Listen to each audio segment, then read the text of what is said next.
جیسا صحابی نے پوچھا کہ حضرت اس سورہ میں قوم عاد، قوم ثمود، فرعون کا ذکر ہو رہا ہے، تو آپ نے کیوں کر فرمایا کہ یہ سورہ آپ کی جد بزرگوار حسین بن علی سے متعلق ہے؟ فرمایا اس سورہ میں جو نفس مطمئنہ ہے اس سے مراد میرے دادا حسین بن علی علیہ السلام۔ روئے زمین پر تاریخ انسانی میں اگر ہم 8,500 سالہ انسانی تاریخ کا مطالعہ کریں تو زمین پر مشکل ترین لمحہ پہلی مرتبہ وہ دن جس دن کائنات کی تمام مصیبتیں سمٹ کر ایک دن میں ظاہر ہوئی ہیں، اور ہم اپنی زندگی میں دیکھتے ہیں افراد چھوٹی سی مشکل پیش آئے، جھگڑا ہو جائے، اگر ایک کے مقابلے میں 2 سے 4 افراد آ جائیں، 5 سے 6 افراد آ جائیں، یا اس کی ہمت جواب دے جاتی ہے، حوصلے ٹوٹ جاتے ہیں، خود کو دشمن کی سپرد کرتا ہے، تو یا پھر جذبات میں آ جاتا ہے اور فوج باتیں کرتا ہے، اپنے قد سے وزنی یا قد سے بڑی باتیں کرتا ہے، میں یہ کر دوں گا، میں وہ کر دوں گا۔ عقلائے عالم دنیا کے فلسفی اور دانشور اس بات پر حیران ہیں، روز عاشور جیسے جیسے دشمن کی طرف سے مظالم کے پہاڑ ٹوٹ رہے تھے، خود دشمن حسین بن علی علیہ السلام کے چہرے کی طمانینت اور اطمینان کو دیکھ کر خوفزدہ ہوا تھا۔ ایسی نورانیت، ایسا اطمینان آپ کے چہرے پر کہ جس نے دشمن کو حتی دشمنوں میں سے بھی وہ فرق جسے خود بطور خاص یزید بن معاویہ نے شام سے بھیجا تھا کہ مجھے عمر بن سعد پر اعتبار نہیں ہے، مجھے عبید اللہ بن زیاد پر اعتبار نہیں، مجھے حرملہ پر، شمر بن ذی جوشن پر، شبس ربعی پر،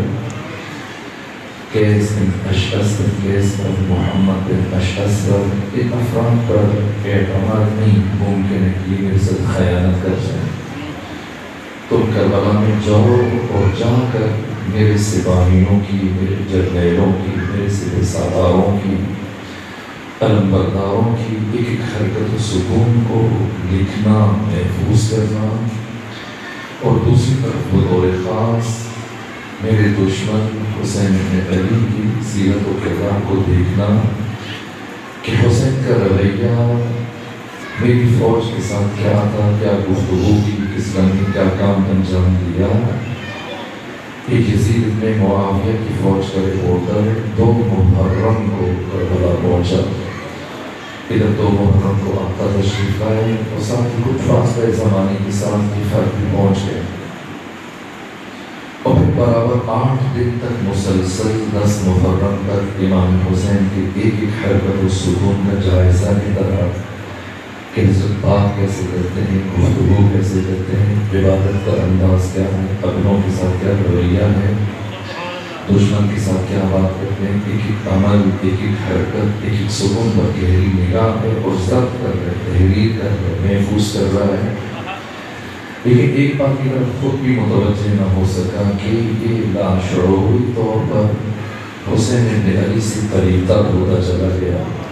اور اسے محسوس بھی نہ ہوا، کیونکہ اگرچہ شام کا بھیجا ہوا تھا، شام سے آیا تھا، شام میں زندگی گزاری اور وہیں پلا پڑا اس ماحول میں جس ماحول میں لوگوں کو علی دشمنی پر پروان چڑھایا گیا۔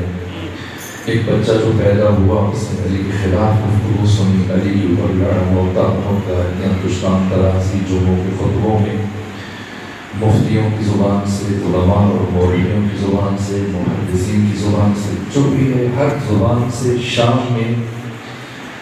ساری زندگی کے مسلسل دنوں میں مولا متقیان اور آپ کی اولاد سے کی مخالفت سنتا چلا گیا۔ ایک مسموم اور زہر آلود معاشرے میں، خاص ماحول میں اس کی پرورش ہوئی، اور آپ یزید نے بھیجا تاکہ یزید کے دشمن حسین بن علی کی حرکت و سکون پر، کردار و گفتار و رفتار پر نگاہ رکھے اور دیکھے اور آ کے بتائے کہ کربلا میں میری فوج نے کیا کیا، میرے ساتھیوں نے کیا کیا، میرے جرنیلوں سے سالاروں نے کیا کیا، اور طرف مقابل سے حسین بن علی اور ان کے ساتھیوں نے کیا کیا۔ یہ آیا لکھتا چلا گیا، محفوظ کرتا چلا گیا۔ اگرچہ کہ مسموم اور زہر آلود ماحول میں اس کی پرورش ہوئی تھی، لیکن فطری اعتبار سے پاک تھا، فطرت پاک تھی۔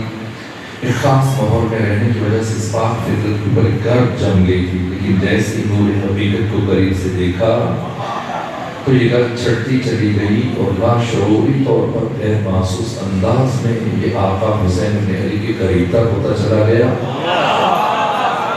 جان کے جیسے جیسے دن گزر رہے تھے ویسے ویسے اس کا انس اور محبت بڑھتی چلی گئی، اور جب روز عاشور پہنچا 10 محرم کا دن، اور اب اس نے محسوس کیا کہ یوسف فاطمہ کچھ دیر کے مہمان ہیں، آپ کو شہید کر دیا جائے گا، اس کا اس پر ایک عجیب بے چارگی سی کیفیت تھی، ایک عجیب کیفیت، ایک دکھ اور حزن اور اداسی اور غم اور اندوہ کی حالت۔ یہ عجیب و غریب سوچ اور افکار میں مبتلا چلتا ہوا بڑا عمر بن سعد کی طرف کہا، اے عمر بن سعد، یہ جس شخص کو تم قتل کرنا چاہتے ہو حسین بن علی، یہ اب اتنے زخمی ہے کہ اگر تم نے تلوار نہ چلائی تب بھی اتنا خون بہہ چکا ہے کہ زندہ نہیں بچ پائیں گے۔ اے عمر بن سعد، تو مجھے اجازت دے کہ میں اس شخص کو 2 گھونٹ پانی پلا دوں۔ عمر ابن سعد نے تعجب کیا، کہا تو یزید کی فوج کا رپورٹر ہے، تجھے یزید نے بھیجا اور تو یزید کے سب سے بڑے دشمن کو پانی پلانا چاہتے ہیں؟ کہ پریشان نہ ہو، گھبراؤ نہیں، میں یزید کے سامنے جا کر تمہاری شکایت نہیں کروں گا، اور میں وعدہ کرتا ہوں مال دنیا میں سے جو کچھ میرے پاس ہے سب کے سب تمہیں دے دوں گا۔ عمر ابن سعد نے یزید کی فوج کے سپہ سالار میں تعجب کیا، کیا بات ہے کہ تو مال دنیا مجھے دینے کے لیے آمادہ ہے اور ضمانت جاری کر رہے کہ میری شکایت نہیں کرے گا؟ بھلا اس شخص کو 2 گھونٹ پانی پلانے سے تمہیں کیا فائدہ پہنچے گا؟ کہا، اے عمر ابن سعد، میں مسلسل کئی دنوں سے اس شخص کو بہت قریب سے دیکھ رہا ہوں، لیکن آج 10 محرم روز عاشور میں اس شخص کے چہرے کے اوپر جو نور اور طمانینت دیکھ رہا ہوں، مجھے یقین ہو چلا ہے کہ اللہ کا انتہائی خاص بندہ ہے، یہ اولیاء خدا میں سے، اور اگر میں پانی لے جاؤں اور مجھ سے یہ پانی کا جام قبول کر لے اور ایک نگاہ کرم میرے چہرے پر ڈال دے تو مجھے یقین ہے کہ اللہ میرے پچھلے تمام گناہ معاف کر دے گا اور پروردگار جنت کو میرے اوپر واجب قرار دے گا۔ کہ جب باتیں سنی، دل اطمینان سنا، مال کا وعدہ سنا، عمر ابن سعد نے کہا ٹھیک ہے، جاؤ جا کے پانی پلاؤ۔ اب اس نے جام اٹھایا اور شق فرات کی طرف دوڑا پانی بھرنے کے لیے، لیکن جتنی دیر میں جا کر اس نے پانی کا جام بھرا اور پلٹا، یا تو اس اثناء میں عمر ابن سعد نے شمر ابن ذوالجوشن کو اشارہ کیا، یا خود شمر ابن ذوالجوشن آگے بڑھا اور اس نے آقا کا کام تمام کیا اور آپ کا سر آپ کے دن سے جدا کر دیا اور کٹا ہوا سر آپ کے سینے کے اوپر رکھ دیا۔ لیکن جو عجیب بات ہے جو قرآن مجید فرما رہا ہے، النفس المطمئنہ، استاد شہید مرتضیٰ مطہری نے جو بات لکھی، کہا کہ اس نے پانی کا جام ہاتھ میں لیا، اگرچہ کہ حضرت کا سر کٹ چکا تھا اور آپ کے سینے کے اوپر پڑا تھا، لیکن اس نے پانی کا جام لیا اور آگے بڑھتا چلا گیا، چلتا گیا، قریب پہنچا اور آقا کے کٹے ہوئے سر کے زخمی دبوں کے ساتھ، کٹے ہوئے دبوں کے ساتھ پانی کا یہ جام لگا دیا، وہ پانی زمین پر گرنے لگ گیا اور عمر بن سعد چلایا، کہا، ارے اے فوج یزید کے رپورٹر، کیا دیکھا ہے کہ کبھی کٹا ہوا سر بھی پانی پیے؟ تو یہ حیرت سے مڑا اور عمر بن سعد کی طرف متوجہ ہو کر کہا، اے عمر بن سعد، واللہ لقد شغلتنی نور وجہی ان فکرت قتلہ، اے عمر بن سعد، اللہ کی قسم مجھے اس شخص کے چہرے کے نور نے اتنا مبہوت کیا، اتنا جذب کیا اور میں اتنا ڈوب گیا اس شخص کے چہرے کے نور اور طمانینت میں کہ میں یہ بھول ہی گیا کہ اس انسان کا گلا کٹ چکا ہے۔ حسین نفس مطمئنہ جن سے متعلق قرآن فرما رہا ہے، یا ایھا النفس المطمئنہ ارجعی، لوٹا الا ربک اپنے رب کی طرف، اس حال میں کہ راضیتم مرضیہ، تو اس سے راضی ہے، وہ تجھ سے راضی ہے، فادخلی فی عبادی، اے نفس مطمئنہ، اور آ کر میرے بندوں میں داخل ہو جا، میرے عباد میں داخل ہو جا۔ یہ عبد ہونا یہ معمولی اعزاز نہیں، بالا ترین درجہ مقام عبودیت پروردگار ہے۔ اب کوئی بھی ہو سکتا ہے، لیکن جہاں پر عبدہ کی بات ہو رہی ہے، عبد خدا کی بات ہو رہی ہے، عبد کون ہے، عبد خدا کون ہے؟ یہاں تک کہ ہم تشہد میں جب نماز مکمل کرتے ہیں، اس سے پہلے بھی ختمی مرتبہ کی نبوت اور رسالت کی گواہی دیں، عبودیت کی گواہی کو اللہ نے نبوت اور رسالت پر مقدم کیا، اور ہم اس تقدم کو بیان کرتے ہیں اشہد ان محمدًا عبدہ، پھر کہتے ہیں ورسولہ، پہلے ختمی مرتبہ کی عبودیت کا اعلان کرتے ہیں، آپ کی ابدیت کا اعلان کرتے ہیں، یہاں تک کہ پروردگار جب اپنے محبوب محمد مصطفیٰ کو اس انتہائی بلندی پر لے کے گیا جس کے بعد پھر کوئی بلندی لائق تصور نہیں، معراج پر جب لے کے گیا اور اسے قرآن میں بیان کیا، آپ باتیں سن کے کہتے ہیں سبحان اللہ، پروردگار نے اپنی بات سے پہلے کہا سبحان اللہ، یہ اتنی بڑی بات ہے۔ حق تعالیٰ نے فرمایا سبحان الذی اسری بعبدہ، پاک ہے وہ ذات اسرا جس نے سیر کرائی، کسے؟ بے نبی ہی، اپنے نبی کو، بے رسول ہی، بے حبیب ہی، نہ کیا فرمایا؟ بے عبدہ، پاک ہے وہ ذات جو اپنے عبد کو اس انتہائی بلندی پر لے کے گیا۔ عبودیت بلند ترین درجہ ہے، لیکن عبد خدا ہونا، عبد ہونا اور ہے، عبد خدا ہونا اور ہے۔ مرحوم اقبال نے بھی اس حقیقت کو بیان کرنے کی کوشش کی، انہوں نے کہا عبد دیگر، عبدہ شیء دیگر، عبد ہونا اور ہے، عبدہ ہونا اور ہے۔ کیا فرق ہے عبد میں اور کیا فرق ہے عبدہ میں؟ کہا عبد دیگر، عبدہ شیء دیگر، ان سراپا انتظار، ان منتظر، عبد وہ ہے جو سراپا انتظار ہے، جو کوئی دور پر جا کر اللہ کی تجلی کا انتظار کر رہا ہے، اور عبد وہ ہے کہ جس کا بزم عرش میں خود خدا انتظار کر رہا ہے۔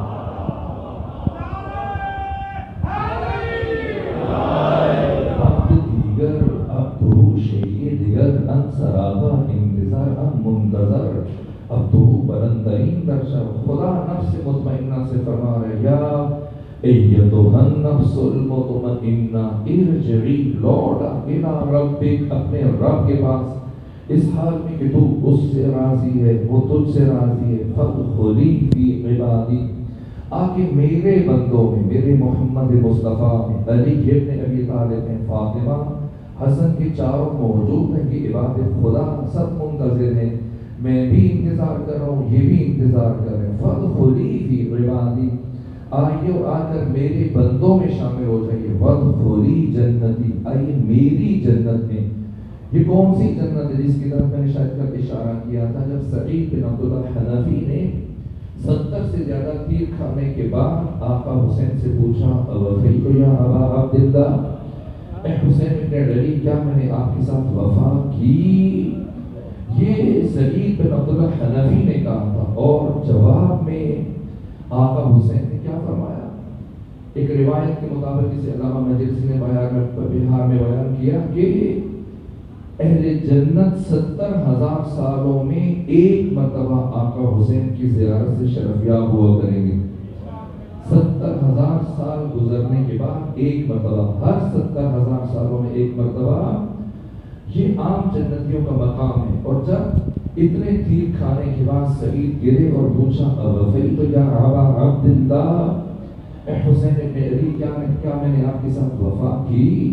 کیا میں نے حق ادا کیا؟ تو کیا جملہ ارشاد فرمایا اے سعید انت امامی فی الجنہ، تو جنت میں میرے سامنے رہا کرے گا۔ تو حسین کی جنت کیا ہے، اہل بیت کی جنت کیا ہے؟ جنت ایک ذی مراتب مقام ہے، جنت میں درجات ہے، ایسا نہیں کہ ہر ایک کو ایک ہی مقام پہ بھیج دیا جائے گا، نہ، ہر ایک کا درجہ الگ ہے۔ ہم ممکن ہے کہ درجے میں خود ہم افراد میں بھی تباین و فرق ہو، فادخلی فی عبادی وادخلی جنتی. یہ حسین نفس مطمئنہ ہے. روز عاشور آقا حسین ابن علی کی اطمینان نے دشمن کو لرزا کے رکھ دیا تھا. خود دشمن پریشان تھا,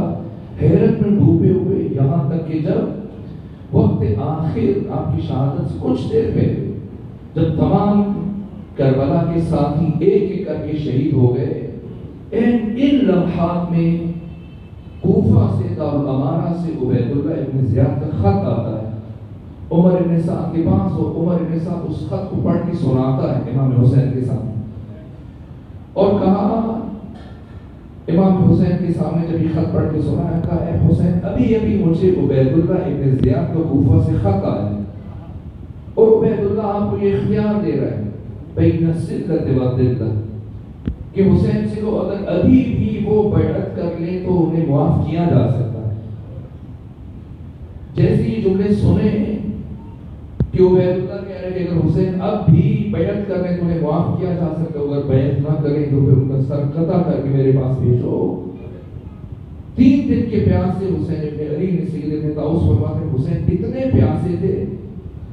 کہ آخری لمحات میں شدت پیاس کے باعث جب آپ آسمان کی طرف سر اٹھاتے تھے تو آسمان آقا کو دھوئے کی شکل میں نظر آتا تھا. باقی سب کی پیاس ختم ہو گئی, لیکن حسین کب تک پیاسے ہیں؟ یہ شدت پیاس کا عالم, یہ سوکھا گلا, یہاں تک کہ جب جناب علی اکبر نے خواہش کی تھی کہ بابا مجھے بہت پیاس لگی ہے, جب پلٹ کے آئے تھے کہ بیٹا اپنی زبان میری زبان میں میرے دہن میں رکھو, وہ گھبرا کے باہر نکال دی کہ بابا آپ کی زبان تو مجھ سے زیادہ خشک ہے. اور علی اکبر کی شہادت کی کافی دیر بعد آقا شہید ہوئے, اور جتنے زخم لگے آقا کو جتنا خون بہتا ہے اتنی زیادہ پیاس لگتی. تو پیاس کی اس کیفیت میں جب عبید اللہ ابن زیاد کا پیغام پہنچا کہ عمر ابن سعد حسین سے کہو کہ ابھی بھی بیعت کرنے تو معاف کر دیے جائیں گے, ورنہ ان سے کہو قتل کے لیے تیار ہو جاؤ, سر کاٹ کے میرے پاس بھیجو. جیسے یہ الفاظ آئے آقا کے کام سے ٹکرائے, 3 دن کے سوکھے گلے سے حسین ابن علی نے جب آواز بلند کی تو پورے میدان کربلا میں آپ کی آواز سنی گئی. فرما ان الدعی جبن الدعی قد رکزنی بین الاثنتین, حرام زادے کا حرام زادہ بیٹا وہ مجھے اختیار دے رہا ہے بین السلت والذلت. یہ الفاظ امام حسین کے, ورنہ شاید میں کبھی نہ کہتا. ان الدعی ابن الدعی قد رکزنی بین الاثنتین, حرام زادے کے حرام زادے بیٹے نے مجھے 2 باتوں کے درمیان لا کھڑا کیا, بین السلت والذلت کہ بیعت قبول کروں یا مرنے کے لیے تیار ہو جاؤں. اے عمر ابن سعد جا کر کوفہ میں عبید اللہ ابن زیاد کو بتا دینا کہ حسین کربلا میں کہہ رہا تھا ہیہات من الذلہ, اللہ نے ذلت کو حسین سے بہت دور رکھا ہے. اور اب اس کے بعد دیکھیے آج مفسرین مفکرین دانشور حیران ہے, روز عاشور حسین ابن علی کس لمحے پر کیا بات کر رہے ہیں. آپ کا ہر قدم, ہر قول, ہر فعل چچا تلا نپا تلا, کیوں لمحات میں کہ جب حسین بالکل تنہا ہے, بھوکے اور پیاس اور دشمنوں کے درمیان گھرے ہیں, 1400 سال گزرنے کے باوجود کوئی شخص کوئی لفظ ایسا نہیں دکھا سکتا جہاں ذرہ برابر کمزوری کا اظہار ہو. اور کس موقع پر کون سی بات کہی آقا نے, آج مفکر بیٹھتے ہیں تو دیکھتے کہ اس موقع پر یہی بات کہنی چاہیے تھی, اور اس مرحلے پر جو کیا یہی کیا جانا چاہیے تھا. یہ کہا, اور اس کے بعد حسین ابن علی نے اپنی سلجنا پر سوار ہو جا کے خیمے باندھا اور اپنے نانا محمد مصطفیٰ کے ناقہ پر سوار ہوئے اور اپنے نانا کا امامہ پہنا. یہ کربلا مورخ پر حسین نے نہیں چھوڑا کہ وہ آ کے کربلا کی تاریخ لکھے, نہ خود بیان کر کے کربلا کی تاریخ لکھ کے حسین. مورخ کے قلم اتنی طاقت نہیں ہے کہ وہ کربلا اور عاشورہ کی حقیقتوں کو بتائے. حسین نے خود کربلا کا تعارف پیش کیا, قدم قدم پہ کیا کیا کر رہے ہیں کہ رسول اسلام کا امامہ پہنا, رسول اسلام کا عصا اٹھایا, رسول اسلام کی انگشتری اپنے ہاتھ میں پہنی, ناقہ پر سوار ہوئے, آئے اور خطبہ دیا. یہ اختتامی خطبہ ہے سر. اور خطبہ دینے کے بعد امر بالمعروف اور نہی عن المنکر کیا, اور پھر جب کوئی کسی پر اثر نہ ہوا تو ایک جملوں پہ اختتام کیا اپنے خطبے کا، مجھے پتا تھا کہ آج کے دن تو میں سے کسی پر میرے کلام اور میری نصیحت کا اثر نہیں ہوگا، اس لیے کہ جس شکم میں لقمہ حرام داخل ہو چکا ہوں اس پر حسین جیسے انسان کی نصیحت بھی اثر نہیں کر سکتی۔ بس اتنی بات بتو کہ کیوں تم سب میرے قتل پر جمع ہوئے ہو، کیوں قتل کرنا چاہتے ہو؟ اب تدبر فرمائیے گا، حسین ابن علی دیکھیے ابھی تک قاسم کی لاش اٹھائی لیکن تلوار نہیں چلائی، علی اصغر کا خون اپنے چہرے پر مل لیا لیکن حسین ابن علی نے تلوار نہیں اٹھائی۔ عباس سے کٹے ہوئے بازو اٹھا لیے، علی اکبر کی بچی سینے سے نکالی لیکن اس کے باوجود بھی تلوار نہیں اٹھائی، ورنہ ان میں سے کوئی بھی حادثہ ایسا تھا جس کے بعد حسین ابن علی تلوار اٹھا سکتے تھے، انسان غصے میں آ جاتا ہے۔ حسین ابن علی عقل کل مجسم عقل اور سراپا عقل روز عاشور کس مرحلے میں کیا کام انجام دے رہے ہیں؟ 72 کی لاشیں اٹھانے کے باوجود تلوار نہیں اٹھائی۔ اب حسین ابن علی نے تلوار اٹھانی ہے لیکن تلوار اٹھانے سے پہلے دشمن سے یہ عجیب اعتراف لے رہے ہیں، بتاؤ کیوں تم سب میرے قتل پر جمع ہوئے ہو؟ جب پوچھا تو سب نے بیک زبان ایک جواب دیا، سب نے کہا اے حسین بغضاً لأبیک، اے حسین تیرے باپ علی کی دشمنی۔ آپ سمجھیں کہ روز عاشور امام حسین نے یہ اقرار کیوں کیا دشمن سے؟ اس لیے کہ حسین نے تلوار اٹھانی اور تلوار اٹھانے سے پہلے دشمن سے اقرار لے رہے، کیا حکمت ہے؟ یاد ہے جب حسین مدینہ سے چلے تو کیا فرمایا تھا؟ فرمایا تھا انی لم اخرج اشرا ولا باطلا ولا مفسدا ولا ظالما بل خرجت لطلب الاصلاح فی امت جدی رسول اللہ۔ اور پھر اللہ جل کیا ارشاد فرمایا تھا، وہ اسیر بسیرت جدی رسول اللہ، میں سارے قیام میں اپنے نانا محمد مصطفیٰ کی سیرت پر چلوں گا اور اپنے نانا کے کردار کو زندہ کروں گا۔ اور روز عاشور حسین ابن علی اپنے نانا محمد مصطفیٰ کے کردار کو زندہ کر رہے قدم قدم پر۔ کیوں تلوار اٹھانے سے پہلے اور اپنی آخری جنگ سے پہلے دشمن سے یہ اعتراف دے رہے ہیں؟ اب جانتے ہیں امام نسائی جیسی شخصیت جو سیاہ ستہ کی مؤلفین میں سے، ان کے علاوہ امام طبرانی جیسا نام علماء اہل تسنن کے ہاں امام الحدیث جو علم حدیث میں رکن اور ستون کی حیثیت رکھتے ہیں، یہ امام طبرانی معجم اوسط کی 4تھی جلد میں انہوں نے اس روایت کو بیان کیا کہ پیغمبر اسلام اسلام کے ایک صحابی ہے جس کا نام ہے حضرت بریدہ رضی اللہ تعالی عنہ، یہ دن آئے پیغمبر اسلام کے سامنے آ کے بیٹھے، اور کبھی ہوتا ہے آپ کسی عالم یا کسی پیر و مرشد کے پاس جائیں تو آپ دیکھ کر بات نہیں پوچھ سکتے، وہ بات ایسی ہوتی ہے کہ آپ شرمندگی کی وجہ سے ساتھ جھکا کے بات کرتے ہیں۔ اسی طرح سے پیغمبر کی صحابی جناب بریدہ رضی اللہ تعالیٰ عنہ پیغمبر کے پاس بیٹھے تھے، ہمت جمع کر کے بات کہنا چاہ رہے، اور پھر سر جھکایا اور کہا یا رسول اللہ میں مشکل میں مبتلا ہوں، یا رسول اللہ میں ہر روز آپ کی زبان سے علی بن ابی طالب علیہ السلام کی کچھ نہ کچھ فضیلت سنتا ہوں، ان سے متعلق ہر روز آپ کچھ نہ کچھ بیان کرتے ہیں، لیکن میں کبھی کبھی اپنے دل میں علی بن ابی طالب کے لیے کینہ محسوس کرتا ہوں، دشمنی محسوس کرتا ہوں، بغض محسوس کرتا ہوں، کبھی کبھی میں علی بن ابی طالب سے متعلق اپنے دل میں نفرت محسوس کرتا ہوں۔ یہ کہا جناب بریدہ رضی اللہ تعالیٰ عنہ نے، اور انتظار میں بیٹھے کہ پیغمبر اس بات کا کیا جواب دے، جہاں تک کہ بہت وقت گزر گیا اور پیغمبر نے کوئی جواب نہیں دیا، اور بریدہ نے بدستور ساتھ جھکائے رکھا اور دائماً حالت انتظار میں کہ رسول جواب کیوں نہیں دے رہے، جہاں تک کہ جب کافی وقت گزر گیا اور پیغمبر اسلام کی طرف سے کوئی جواب نہ آیا، اب بریدہ فکر مند ہوئے کہ کیا بات ہے، کیوں رسول اسلام جواب نہیں دے رہے؟ تو یہ دیکھنے کے لیے کہ رسول کیوں جواب نہیں دے رہے، بریدہ نے سر اٹھایا، لیکن جب سر اٹھایا تو کیا دیکھا کہ پیغمبر اسلام اگرچہ سردی کا موسم تھا لیکن آپ کا چہرہ غصے سے سرخ تھا، اور آپ کے چہرے مبارک سے، یہ امام طبرانی اور امام نسائی نے لکھا، آپ کے چہرے سے پسینے کے قطرے گر رہے تھے زمین پر۔ بریدہ پریشان ہوئے اور گھبرائے کہ میں نے ایسی بات پوچھی جس سے رسول اسلام کو میں نے ناراض کیا اور دکھی کیا۔ تب جناب بریدہ نے دستے تک جوڑے یا رسول اللہ مجھ سے غلطی ہو گئی، آپ اللہ کے رسول ہیں، مجھے معاف کر دیجیے. لیکن غلطی کے اعتراف کے باوجود بریدہ نے دیکھا رسول خاموش اور کچھ بات نہیں کر رہے. یہاں تک جب بریدہ نے محسوس کیا کہ بات غلطی سے بڑھ چکی ہے، کہ یا رسول اللہ مجھ سے گناہ ہوا، آپ اللہ کے رسول ہیں، میں توبہ کرتا ہوں، آپ مجھے معاف کر دیجیے. لیکن امام طبرانی نے لکھا کہ اعتراف گناہ کے باوجود دیکھا ختمی مطلب خاموش ہے. اب بریدہ کی پریشانی حد سے بڑھی اور جب کچھ سمجھ میں نہ آیا کہ کیا کرے، کیسے رسول اسلام کو راضی کرے، کچھ سوچا اور سوچنے کے بعد کہا یا رسول اللہ ہاتھ بڑھائیے، میں آپ کے ہاتھ پر دوبارہ اسلام کی بیعت کرتا ہوں.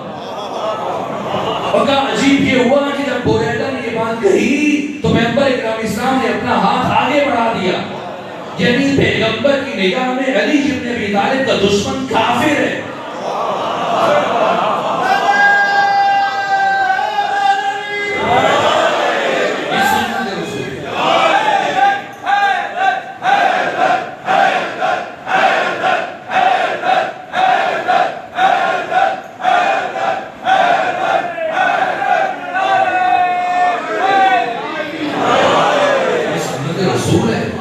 یہ کردار رسول ہے. اور حسین بن علی نے کیا فرمایا کہ میں کردار رسول کو زندہ کروں گا. اور آپ حسین نے تلوار اٹھانی ہے.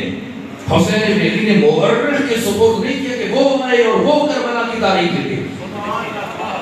اپنے ہاتھ سے حسین نے خود کربلا اور عاشورہ کی ماہیت اور حقیقت اور تاریخ کو لکھا.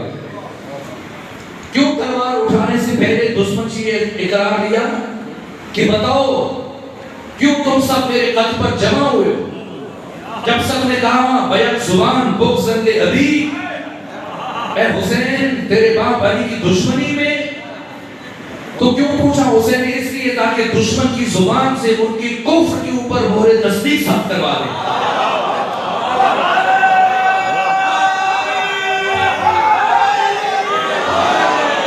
تاکہ کوئی مورخ قیامت تک یہ نہ لکھ سکے کہ حسین بن علی نے مسلمانوں پر تلوار اٹھائی.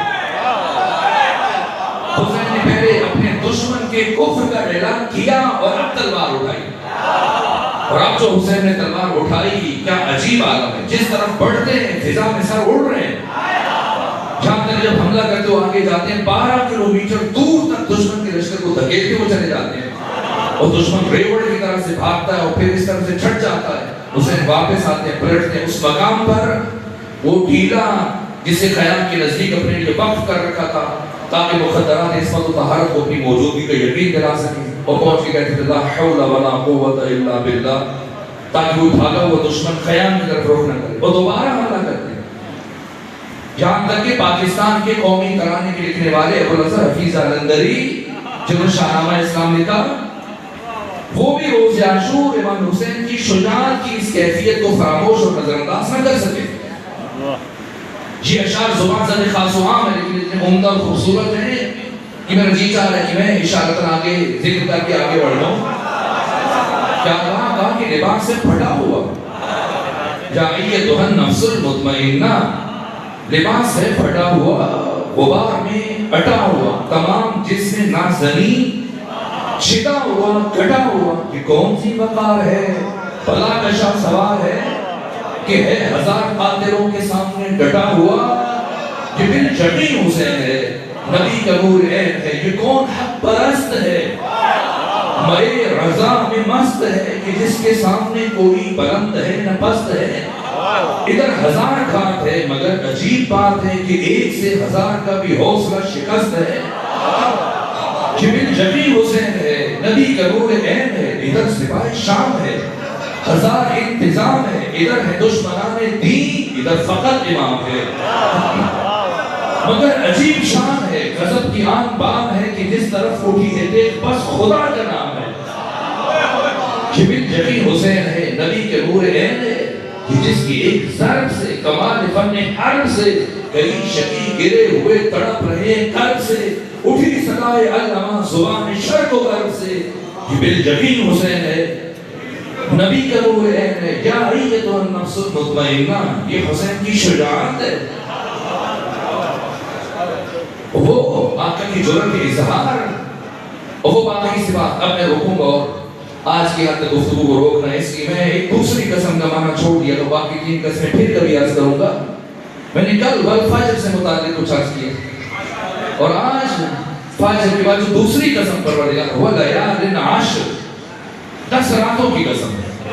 یہ کون سی 10 راتیں ہیں میں نے کل عرض کیا محدثین محققین علماء عرفاء فرماتے ہیں کہ ماہ محرم کی پہلی 10 راتیں کیا ہوا ہے 10 راتوں میں اور جیسے جیسے یہ راتیں گزر رہی ہیں اضراب ہو رہا ہے وہ مسلسل اس درجے پر پہنچ رہی ہیں حسین کے ساتھیوں کی ارواح کی بلندی کہ روز عاشور وہ رات آئی جس کی پروردگار قسم اٹھا رہا ہے اگر کسی نے روز عاشور کو سمجھنا ہے کہ روز عاشور کیا ہوا کیوں حسین کے ساتھی علیہ السلام بن گئے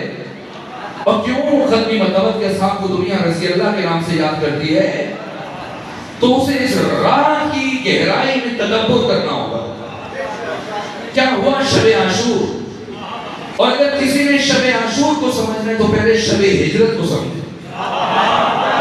اس لیے کہ شب ہجرت اور شب عاشور کی روح ایک ہے جو کام شب ہجرت واقع ہوا وہی کام شب عاشور حقوق پذیر ہوا بس آج کے اندر میں یہ جملہ اثر وہ بات تمام کر لوں گا کیا ہوا شب ہجرت یہ قرآن نے بیان کیا وَمِنَ النَّاسِ لوگوں میں سے ایک ایسا ہے مَن یشری جو بیچتا ہے کیا نفسہو اپنا نفس اپنی جان اپنی روح کیسے بیچی ہے یہ مشکل ترین مرحلہ ہے جب ترین مرتبہ نے کہا یا علی نم علا فراشی اے علی میرے بستر پر سو جائے شیرین کا پیغمبر نے یعنی میرے بستر پر لیٹ جائے سو جائے اور سونا اختیاری عمل نہیں ہے انسان نیند کی گولی کھا کے نرم و نازک بستر پر بھی سونے کی کوشش کرے کروٹیں بدلتا رہتا ہے نیند میں آنا ہو تو کانٹوں پہ بھی آ جائے اور نہ آئے تو نرم بستر پہ بھی نہ آئے اور باہر دستیوں ننگی تلواریں ہیں اور علی جس حجرے میں لیٹے ہیں آرام فرمانے کے لیے ایسا نہیں کہ آپ کے لاہور کی طرح اس ملتان کی طرح شاید کوئی بجلی نصب ہو بٹن قریب ہو جیسے آپ کے سائڈ ٹیبل پہ لیمپ پڑا ہوتا ہے کہ جیسے اچانک سے حملہ آور ہے تو یہ فوراں سے بٹن دبائیں اور روشنی ہو دیکھو نا پیغمبر جا چکے میں علی ہوں نا ایسی بات نہیں ہے عرب کے وہ حجرے روشنی کا اہتمام نہیں ہے اور بیسیوں دشمن ننگی تلواریں ہاتھ میں لیے کسی کے اشارے کی منتظر ہیں کہ کب ابو لہب اور ابو جہل اشارہ کریں اور کب سب کے سب ٹوٹ پڑے اور جب وہ آئیں گے اچانک سے سب کے سب ایک نہتے انسان پر جو لیٹا یا سو رہا ہے حملہ آور ہوں گے تو ٹکڑے ٹکڑے کر دیں گے ایسی کیفیت کے کسی کو یہ کہنا کہ سو جائیے یہ عجیب ہے پیغمبر نے یہ نہیں فرمایا کہ علی لیٹ جائیے فرمایا نا نم علی فراشی اے علی میرے بستر پر سو جائیے اور علی سوئے ختمی مرتبت علی کا تعارف کروا کے جان کی پہچانو علی کون ہے علی اس عالم ہستہور کا وہ انسان ہے کہ جو غیر اختیاری امور میں بھی اللہ اور اس کے رسول کی اطاعت کر کے دکھا سکتا ہے سوئے اور اب جو علی سوئے تجارت کیسی تجارت ساری دنیا جان کر ایسی تجارت نہ کر سکے جو علی نے سو کے کیے نیند میں کیا بیچا اور کیا خریدا اور کوئی حدیث نہیں ہے کہ کوئی کہے ضعیف ہے کمزور ہے فلاں کتاب کی حدیث ہے نہ قرآن کی آیت ہے پروردگار نے اس بے نامے کو قرآن میں درج کیا جو شب ہجرت ہوا وَمِنَ النَّاسِ لوگوں میں سے ایک ایسا ہے یشری جو بیچتا ہے نفسہو اپنی جان اور کیا خریدا ہے مرضات اللہ مشیت خدا اللہ کی مرضی اللہ کی رضا کیا ہوا شب ہجرت آگے شب عاشور سمجھ میں آ گئے شب ہجرت ایک بندے نے اپنا نفس خدا کو بیچا اور کیا خریدا اللہ کی رضا تو جب شب ہجرت علی نے اپنا نفس خدا کو بیچا تو بتائیں اب نفس علی کہاں ہے؟ شب ہجرت نفس علی نے اپنا نفس جب خدا کو بیچ دیا تو بتائیے نفس علی کہاں ہے؟ خدا کے پاس ہے، خدا کے پاس، اور بدلے میں کیا خریدا؟ مشیت خدا، رضا خدا۔ تب رضا خدا کس کے پاس ہے؟ علی کے پاس، نفس علی خدا کے پاس، اور رضا خدا علی کے پاس۔ تو اب جسے علی ابن ابی طالب سے بیعت لینے کا شوق ہو وہ جائے خدا کے پاس، اس لیے کہ نفس علی وہاں ہے، اور اگر کسی کو رضی اللہ بننے کا شوق ہے تو آئے علی کے دروازے پر۔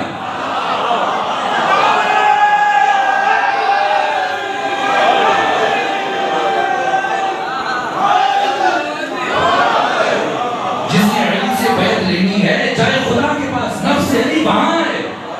اور جسے رضی اللہ بننے کا شوق ہے وہ علی کے دروازے پر ہے۔ کیوں؟ اس لیے کہ خدا کی رضا یہاں ہے۔ اب جس کا سر اس دروازے پر جھک جائے گا وہ رضی اللہ ہے، اور اگر نہ جھکے تو پھر وہ لعنت اللہ کیا ہے۔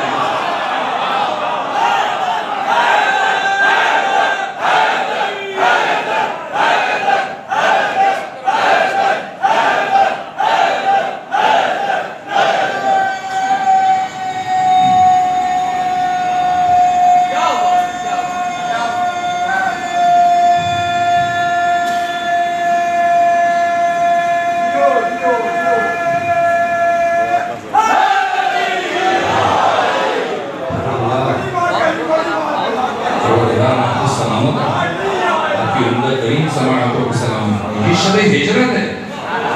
اور جو کچھ شب ہجرت ہوا بے ہی وہی سب شب عاشور ہوا۔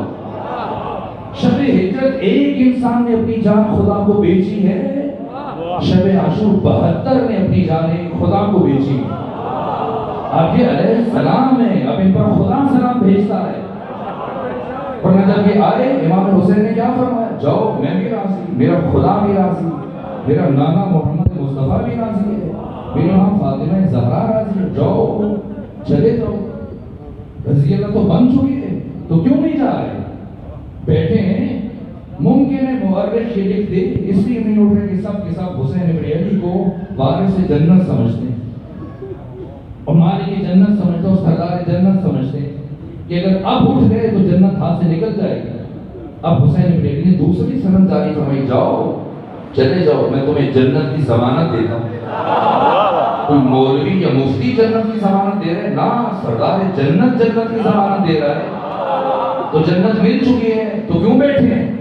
ممکن ہے شاید مورخ یہ لکھ دیتا کہ آنکھوں کی شرم مانے کہ کس طرح سے حسین کو دشمنوں کے بیچ تنہا چھوڑ کے چلے جائیں۔ اس لیے اب حسین ابن علی نے فرمایا، بیٹا علی اکبر چراغ خیمہ کو گل کرو۔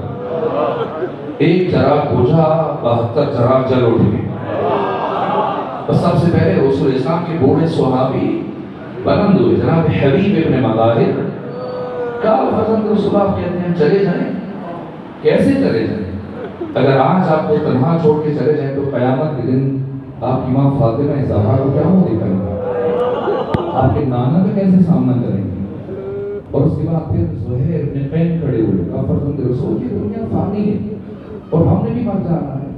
لیکن اگر فرض کر دیا جائے کہ یہ جہان ابدی ہے، اور یہ بھی فرض کر دیا جائے کہ ہم نے اس جہان میں ہمیشہ رہنا ہے، اے فرزند رسول تب بھی ہم اپنی جانیں آپ کے قدموں کے اوپر قربان کر دیں گے۔ اس امام بارگاہ کی خصوصیت ہے، وہ مجھے بہت عزیز ہے، جہاں 72 تابوت، ان 72 شہداء کی یادگار ہے۔ اس لیے دو جملے مزید شاید اور بہتر انداز میں آپ تک پہنچے، اور اس کے بعد پھر ایک اور شخصیت ہے عابس بن شبیب شاکری۔ کیا کہا؟ فرزند رسول اگر مجھے اس طرح سے قتل کیا جائے، تیر و تبر نیزہ و شمشیر کے ساتھ میرے جسم کو کاٹتے چلے جائیں ٹکڑوں میں، جہاں تک جب میرا سارا جسم کٹ جائے تو ٹکڑوں کو جمع کر کے آگ لگا دیں، اور جب راکھ بن جائے اور اس راکھ کو بکھیر دیا جائے اور پھر زندہ کیا جائے، اور پھر مجھے اسی طرح سے 70,000 مرتبہ قتل کیا جائے، اور پھر اٹھایا جائے تب بھی میری صرف ایک خواہش ہوگی کہ میں اپنی جان کو آپ کے قدموں کے اوپر نچھاور کروں. اور اس کے بعد سعید بن عبداللہ حنفی نے کیا جملہ کہا, عجیب جملہ ہے. کہا آقا آپ فرما رہے ہیں ہم چلے جائیں, ہم چلے جائیں, آپ میری ایک بات کا جواب دے دیجیے. کہ کہو صحیح کیا بات ہے. کہا آقا بس اتنا بتا دیجیے کہ جن افراد کو ان کی ماں نے پیدا ہی اسی دن کے لیے کیا تھا وہ آپ کو چھوڑ کے کیسے چلے جائیں. سب کی باتیں سنی, فرمایا جزاکم اللہ عنی خیر الجزاء. اور اس کے بعد آقا نے تاریخی جملہ ارشاد فرمایا, فرمایا انی لا اعلم اصحابا اوفى من اصحابی. میرے علم میں نہیں ہے کوئی ایسے اصحاب جو میرے اصحاب سے زیادہ باوفا ہوں. کون ہے یہ 72 جو زندہ ہے, جو ان کا ذکر سرمدی اور لازوال ہے. جوش ملی آبادی نے کہا کون ہے یہ 72 کا سر فرشتوں کے یہاں آج بھی خم ہوتے ہیں, ایسے انسان رسولوں میں بھی کم ہوتے ہیں. شاید مجھ جیسا ناقص اور ناتوان شخص یہ بات نہ پہنچا سکے. کسی نے مرحوم اظہر حسن زیدی صاحب سے پوچھا کہ قبلہ بتائیے اصحاب رسول میں اور اصحاب حسین میں کیا فرق ہے, کیوں دنیا انہیں رضی اللہ کہتی ہے, انہیں علیہ السلام کہتی ہے, کیا فرق ہے. تو کوئی فرق نہیں, کوئی فرق نہیں, بس ایک لفظ کا فرق ہے. کہ کون سا لفظ. فرمایا آؤ اور جاؤ کا فرق. یہ کیسا فرق ہے سمجھے نہیں. کب پیغمبر ساری زندگی بلاتے رہے آؤ, کوئی نہیں آیا. حسین ساری رات فرماتے رہے جاؤ, کوئی نہیں اٹھا. حسین ابن علی کے سپاہی یہ 72 اگر امام حسین کی فوج میں ایک بھی غیر ذمہ دار, ایک بھی جلد باز, ایک بھی جاہل, ایک بھی بے معرفت, ایک بھی بے شعور فرد شامل ہو جاتا, کربلا کبھی بھی تاریخ انسانی میں ابدی حیثیت اختیار نہ کر سکتی. لیکن یہ حسین کی قربانی ہے, حسین کی قربانی کا زبان ہے. بس آخری جملہ, لیکن حسین کی ساری محنت کربلا میں رہ جاتی ہے اگر حسین ابن علی کے ساتھ شریکۃ الحسین نہ آتی. آیت اللہ مرشی نجفی فرماتے مجھے آقا امام زمانہ خواب میں آئے اور مجھ سے کہا مرشی جاؤ فلاں گلی میں ایک شاعر رہتا ہے, جا کے اسے میرا سلام پہنچاؤ اور اس سے کہو رات جو اشعار تم نے لکھے ہیں زمانے کا امام تمہارا شکریہ ادا کرے. تو جا کے اس شاعر کے ہاتھوں کو بوسہ دیجیے گا. آگے مرشی گئے, سلام کیا, دست بوسی کی, پلٹے تو خیال ہے کہ وہ کیسے اشعار ہوں گے جن کے لیے زمانے کا امام اس شاعر کا شکریہ ادا کر رہا ہے. کہ اگر مناسب سمجھے تو وہ کلام مجھے بھی دکھا دیجیے. اب جو شاعر کلام اٹھا کے لایا تو اس کا پہلا شعر یہ تھا کہ صرف نئی در نئی نوا می ماند اگر زینب نہ بود, کربلا در کربلا می ماند اگر زینب نہ بود, کربلا کربلا ہی میں رہ جاتی اگر زینب بنت علی نہ ہو.